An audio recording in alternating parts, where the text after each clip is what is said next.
It was one of those Chicago nights that cut through the bone. Rain slapped the windows of Haven Street Diner like it was angry at the world, and maybe, Maggie Harper thought, it had every right to be. The diner was nearly empty. A trucker nursed his second cup of black coffee in the corner. A college kid stared blankly into his laptop, earbuds in, lost in some other life. Maggie, apron damp and hair tied back in a loose bun, wiped down the counter with slow, tired motions. She'd been on her feet since noon, and her knees felt like shattered glass, but she never complained. Because Maggie Harper knew what it meant to have nothing. She had no parents left to call, no siblings to text when the nights felt too long, no degree to frame. Just a small, one-room apartment above a laundromat, and the quiet belief that kindness, real kindness, still mattered. She glanced out the rain-streaked window to check the time, and that's when she saw him. A small figure, slumped in a wheelchair, soaked to the skin. A boy, no older than 8. His blanket was damp, clinging to his shoulders, his dark hair plastered to his forehead. He wasn't crying. That's what hit her. He just sat there, alone, silent, like he knew crying wouldn't change anything. Maggie didn't hesitate. She dropped the rag, grabbed a dry towel from the back, and pushed through the door into the storm. Her sneakers hit the pavement with a splash, and she crouched beside the boy as the rain pelted her back. "Hey there," she said, her voice soft, steady something, gentle in the chaos. "You okay, sweetheart? You out here all alone?" The boy didn't flinch. He just blinked at her with the widest blue eyes she'd ever seen. "I'm waiting for someone," he whispered. His voice was small, like he wasn't used to speaking. Maggie looked up and down the street. No cars, no parents, no umbrellas, just wet pavement and broken yellow light from a dying street lamp. "Well, we can wait inside, can't we?" she offered with a kind smile. "Come on, let's get you warm. I've got a grilled cheese with your name on it." He hesitated but nodded. Inside, she sat him near the radiator and wrapped the towel around his shoulders like it was armor. "I'm Maggie," she said, crouching to meet his eyes. "What's your name?" "Tommy," he replied, eyes flickering shyly. "Well, Tommy, today's your lucky day. I make the best grilled cheese in this zip code. You like cheese?" His smile was soft, but real, and Maggie's heart, already tender, warmed with it. In the kitchen, she moved fast. Bread, cheese, butter, tomato soup heating on the side. It was nothing fancy, but it was made with the kind of care people don't always notice, except when they need it most. Minutes later, she returned with a plate and a mug of warm soup. "This one's on the house," she said, slipping a napkin into his lap. "But you gotta tell me your favorite superhero to pay." Tommy giggled. "Spider-Man?" "Good answer," she grinned, sliding into the booth across from him. They talked about cartoons, dinosaurs, even what he'd name his spaceship if he had one. And for a moment, in that nearly empty diner, with the storm outside and cheese stretching from his mouth, it felt like the world wasn't so hard after all. What Maggie didn't know was that she wasn't alone in watching. Across the street, parked under a darkened awning, a sleek black Bentley sat quietly idling. And in the back seat, behind tinted glass, a man in a tailored charcoal suit watched every moment unfold. Victor Grayson, 45, billionaire, CEO of Grayson Technologies. A man whose name appeared on Forbes lists and quarterly reports, but not on birthday cards or bedtime stories. He was watching his son. Tommy, the boy Maggie had just fed, was Victor's only child, paralyzed at age 6 in a car accident that had taken his wife. And since that day, Victor had thrown himself into work, into control, into building an empire so strong he'd never have to feel powerless again. But tonight, he wasn't a CEO. He was just a man in the rain watching a stranger care for his son with more tenderness than he'd seen in years. Victor had seen people do nice things for cameras, for credit, for clout. But this woman, she didn't know who Tommy was. She didn't see a trust fund or a last name. She saw a wet, shivering child, and she fed him like it was the most natural thing in the world. Victor leaned forward in his seat, elbows on knees, heart thudding in a way he didn't expect. And in that moment, something in him shifted. Something subtle, but seismic. Because he wasn't just watching a waitress feed his son. He was watching someone save him. The next morning, Maggie was back at the diner by 7 a.m. sharp. Same uniform, same faded apron, same tired coffee pot dripping into the same scratched glass carafe. But something felt different. Maybe it was the way Tommy's laughter had echoed in her mind all night. Maybe it was the way she'd looked out at the street one last time and thought for just a second she saw someone watching. She shook it off. No use daydreaming when rent was due in 4 days. The bell above the diner door jingled just before noon. Maggie glanced up from the register and froze. It wasn't the usual crowd of factory workers or delivery guys. This man stood out like a spotlight in the rain. Charcoal suit, crisp tie, silver hair brushed neatly back. He walked like someone who had never had to ask twice for anything in his life. "Miss Harper?" he asked. Maggie blinked. "Yes?" He extended a card thick, embossed, weighted. "Victor Grayson, I believe you met my son last night." For a split second, her heart stuttered. The boy. The rain. "Tommy?" she whispered. Victor nodded. "I'd like to talk," he said simply, "somewhere quiet." Maggie hesitated, unsure what this was about. She glanced toward her manager, who gave a hesitant shrug. 10 minutes later, they sat across from each other in a nearby coffee shop. Maggie cradled a chipped mug of peppermint tea, while Victor sipped nothing. He didn't waste time. "I watched you last night, from across the street. I saw everything." His tone wasn't accusing, but it wasn't soft either. "I didn't mean any harm," Maggie said quickly. "He was alone. He looked cold, and I—" Victor held up a hand. "I'm not angry, I'm grateful." The words caught her off guard. He leaned forward slightly, eyes narrowed, not unkind, but piercing. "You saw my son, not my bank account, not a lawsuit waiting to happen, not a burden in a wheelchair, just a child." Maggie didn't know what to say, so she said the only thing that felt true. "He looked hungry." Victor exhaled. It almost resembled a laugh, but there was no humor in it. "I built Grayson Technologies from scratch," he said. "We have 5,000 employees worldwide. I've spent years hiring experts in engineering, finance, strategy, but not one of them has the kind of heart I saw in you." She stared at him. "You want, what? A donation jar?" "I want you to come work for me." Maggie laughed. She couldn't help it. "I think you have the wrong girl. I'm not Ivy League. I barely finished high school." "I don't need a resume," Victor said calmly. "I need someone I can trust." She shook her head. "Trust me to do what? Bring you coffee?" "Trust you," he repeated, slower now, "to tell the truth when no one's watching, to see people really see them." He slid a folder across the table. Her name was on it. She hesitated, then opened it. Inside was a formal offer. Executive assistant to the CEO. 6-figure salary, benefits, full relocation support. Maggie felt the air leave her lungs. This has to be a mistake." "It's not," Victor said. She closed the folder slowly. "You don't even know me." "I watched you for 15 minutes, he said, "and I saw more than I've seen in some people after 15 years. Maggie sat there, stunned. "I'm not asking you to say yes today, but I hope you'll consider it," Victor added, "because I think you're exactly what this place needs." He stood, nodded once, and left. And just like that, he was gone. That night, Maggie couldn't sleep. She held the folder in her lap on the edge of her bed, staring at numbers she'd never seen next to her name before. $112,000. Health insurance. $401K. Company phone. It wasn't real. It couldn't be real. She didn't belong in skyscrapers and boardrooms. She belonged behind a grill, pouring coffee and scraping gum off booths. That's what the world had told her again and again. But still, something in her heart whispered, "What if you do belong?" The next morning, her phone rang. A number she didn't recognize. "Miss Harper?" It was Victor's assistant. "Mr. Grayson would like you to visit the office today, just to meet the team." Maggie stared at her cracked mirror. She hadn't worn anything but jeans in 2 years. But she said yes. An hour later, she stood in the glass elevator of Grayson Tower, rising floor after floor, her reflection blurring in the mirrored panels. She stepped into the lobby. Every inch gleamed.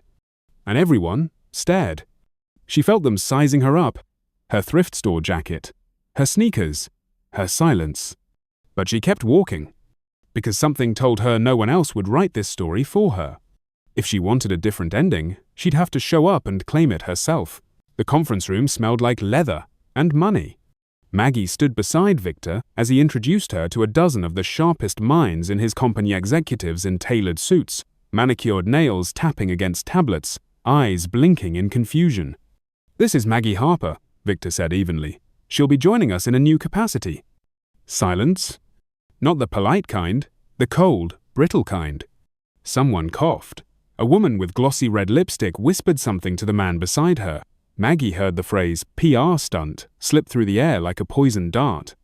She felt her face flush, but she didn't move, didn't shrink, didn't explain herself. Because the only thing worse than being doubted was trying to defend your right to be there. Victor didn't flinch. He went on talking about company values, culture shifts, and a new direction, but Maggie could feel the undercurrent, resistance, confusion, even mockery. She was an anomaly, an outsider, and no one trusted her. But the strange thing was Victor did, and that alone gave her just enough air to breathe. Over the next few weeks, Maggie did everything she could to catch up. She showed up early, stayed late, took notes like her life depended on it, and maybe it did. Because every hallway whisper, every awkward pause when she entered the room, it all told her one thing: they didn't want her there. To them, she was the waitress in thrift clothes. The girl who got in through the side door. Still, she stayed. Not because it was easy, but because she had seen Tommy's smile. Because she believed, somewhere deep down, that the world needed more people who cared not fewer. And because, maybe, just maybe, this was her second chance. Then came the leak. A confidential file containing sensitive data about an upcoming acquisition had been leaked to a rival firm. The boardroom exploded into panic, fingers pointed, threats flew, and all of a sudden, the company that had built itself on control was spinning out. Maggie heard the rumors before anyone said it to her face. "I heard it was the new girl. Probably didn't even know what she was sharing. She used to work in a diner. You really think she understands NDAs?" She wanted to scream. Instead, she kept her head down, until Clara, Victor's assistant, appeared at her desk, face pale, lips tight. "Maggie, we need to talk, now." Victor's office felt colder than usual, as if the glass walls had turned to ice. He didn't ask her to sit. "I need you to be honest with me," he said, each word measured. "Did you speak to anyone outside this building about our acquisition plans?" "No," Maggie said, her voice small but steady. "Never." Victor slid a folder across the desk. Emails, transcripts, her name, tied to messages she didn't remember sending. Her stomach dropped. "I didn't do this," she whispered, panic rising like bile. "I want to believe you," Victor said, his jaw tight. "But you're the only new variable. You're the one thing I brought in that no one else vetted." Maggie's hands shook as she flipped through the pages. None of it made sense. None of it felt real. Then, like a spark in the fog, it hit her. The man from the diner, the one who'd recognized her after the story about her miracle job hit the news. He'd stopped by to chat, asked questions about what she did, how the company ran. She'd thought it was innocent, harmless. But now, it felt like a setup. She looked up at Victor, her voice shaky but clear. "There was a man at the diner. I think he was fishing for information. I thought he was just being nice, but maybe he wasn't." Victor's expression didn't change, but something in his eyes shifted, from suspicion to something harder to read. "I need proof," he said flatly. "Then I'll find it," Maggie replied. For the next 72 hours, Maggie barely slept. She went back through every message, every timestamp, every odd encounter. She reached out to former co-workers at the diner, traced the man's name, and finally found what she needed. He wasn't just a customer. He was a known recruiter for East Core Systems, Grayson's biggest rival. She compiled it all: emails, social media traces, a time-stamped security camera capture of him entering and leaving the diner at the exact time of the leak. It wasn't perfect, but it was enough. She marched into Victor's office without knocking. "I have something to show you." Victor sat in silence as Maggie laid out the evidence. Her voice never wavered, not once. When she finished, he leaned back slowly, folding his hands. "Do you know what it means to carry the weight of someone else's trust?" he asked quietly. She nodded. "Yes, that's why I didn't stop." There was a long pause. Then Victor reached for the intercom. "Clara, Get legal in here, now. The boardroom was packed. It wasn't scheduled, no calendar invite, no pre-read memos. But when Victor Grayson called for an emergency meeting, everyone showed up. Maggie stood near the back, hands clasped tightly, her heart thudded like a drum inside her chest. Across the table, the senior executive Martin Blake sat coolly, arms folded, confident as ever.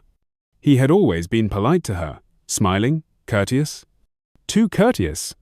Victor stood at the head of the table, calm, precise, but his voice, it carried steel. There's been a data breach, and someone in this room nearly cost us everything. The room buzzed with anxiety. Victor turned to Clara, who nodded and handed him a file. He flipped it open.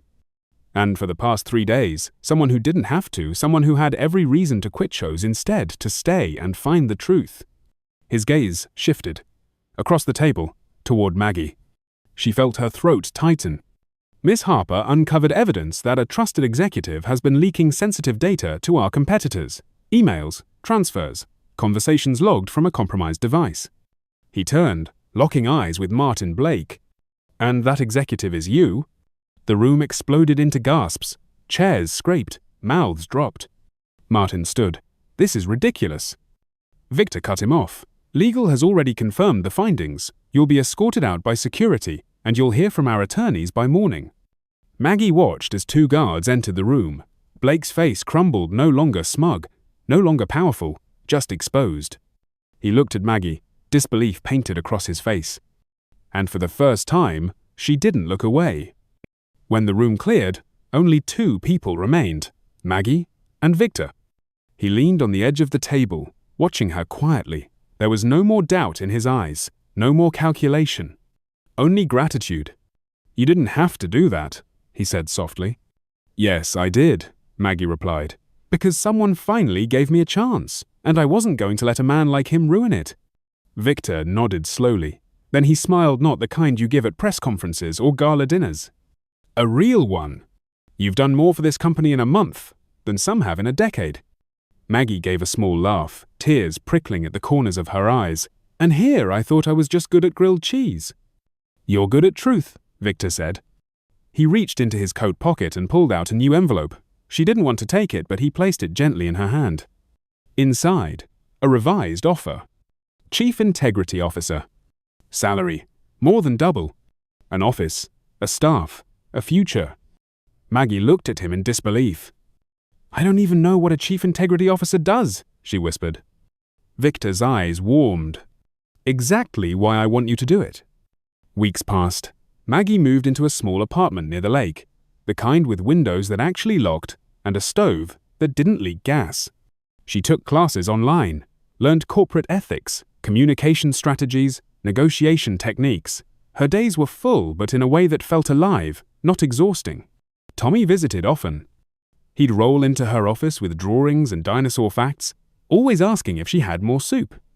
They became something like family, not by blood, but by the rare thread of decency that binds people when the world isn't watching. As for the whispers, the doubt, they faded. Because Maggie didn't need to prove anything anymore. She had already done the impossible. She had kept her soul intact in a world that often forgets how much that matters. One late afternoon, Maggie found herself standing by the tall windows of her new office. The city stretched beneath her, lit in orange and gold. Behind her, Victor stepped in quietly. You know, he said, the first time I saw you, I thought I was the one watching. She turned. You weren't? He shook his head. I think it was Tommy who saw you first, really saw you, and through him, so did I. Maggie smiled. It's funny, she said. People think what I did that night was heroic, feeding a child in the rain. But it didn't feel heroic, it just felt human. Exactly, Victor said, and that's what this company needed. He extended his hand not as a boss, but as a man who had finally found someone to believe in. And so did I. Some people are born into power. Others fight for it. But the rarest kind? They earn it quietly, with nothing but kindness, consistency, and courage. Maggie Harper didn't change the world with wealth. She changed it with a grilled cheese sandwich and a heart that refused to look away. And sometimes, that's all it takes.